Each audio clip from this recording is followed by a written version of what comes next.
Hi there. Welcome to another Right Way Wednesday. My name is Melinda Ricchetti, and I'm from the Quality Assurance and Compliance team. Today, I just want to spend a few minutes talking to you a little bit about OASIS D and one of the new sections that came out back in January. So I know we've been kind of a little over 2 months working on this OASIS D, this new version of OASIS, and Section J is one of the new sections that we've been tasked to do.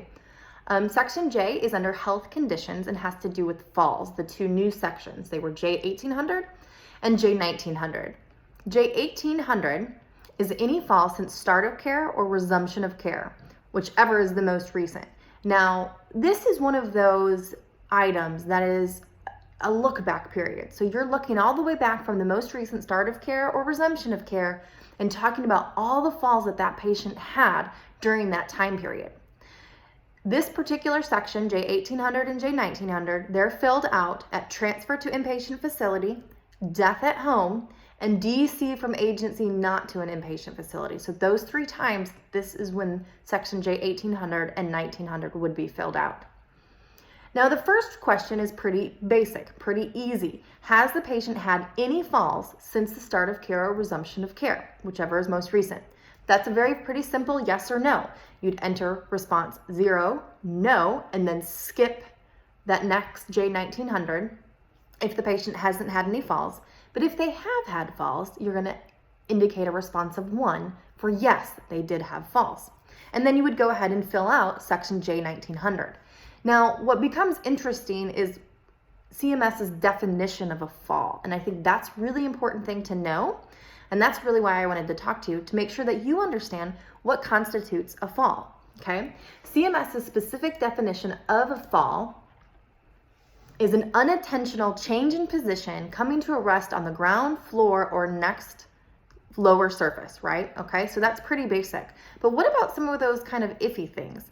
Interestingly, CMS does include an intercepted fall as a fall. So if the patient was going to fall and you caught them, that would still be considered a fall.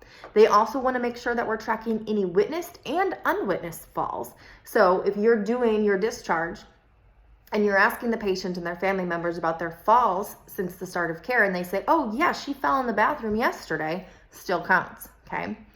One of the things that CMS does state in the OASIS D guidance manual is if we are intentionally challenging their balance and they stumble and we catch them, that is not considered a fall, okay? So if we're intentionally challenging them, we're working on balance activities as a part of an intervention, and they stumble and we catch them, doesn't count. But if we're just doing gait training with them, with the patients walking with a walker, they stumble, we catch them, that is one of those intercepted falls that would be captured on this item. So section J1900 goes on to talk about what type of falls they had. Did they have falls with no injury, falls with injury except major, or falls with major injury? So each one of those 3 sections, we're going to indicate how many of each, okay? So if that patient had 2 falls since the start of care, 1 was without injury, and 1 was with a couple bumps and bruises, we would indicate that the patient had 1 no injury, 1 injury except major, and 0 major. Okay. Interestingly, injury except major includes skin tears, bruises, abrasions, lacerations, hematomas, sprains, and anything that causes the patient to complain of pain. Major injury includes bone fractures, joint dislocation, closed head injuries with altered consciousness, and subdural hematoma. We also see in the guidance manual that if you have some type of injury that doesn't fall into any of those examples, to use your clinical judgment whether you feel it's a major or a minor injury. So that's all I wanted to talk about today was section J1800 and J1900 on the new OASIS D when we're talking about falls.